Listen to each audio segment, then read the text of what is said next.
Ang choking ay mayroong pagbabara doon sa daluyan ng pagkain.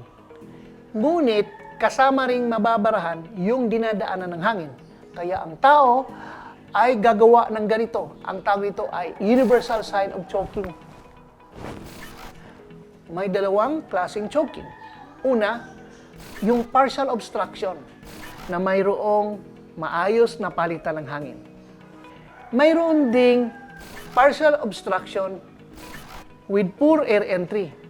Hindi maganda ang pagdaloy ng hangin. Ang pangalawang klase ay tinatawag nating complete obstruction or total obstruction, na kung saan walang dumadaloy na hangin.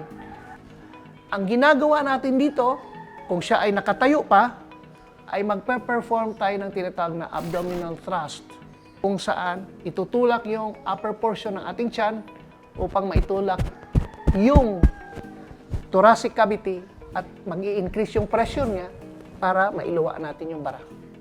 Hindi siya mahirap gawin. Kailangan lang, marunong lang tayong gumawa ng ganito at alam natin saan ilagay o ipwesto. Hanggang ang pasyente ay tuluyang makarecover or pwede hindi siya makarecover, kaya gagawa na tayo ng CPR.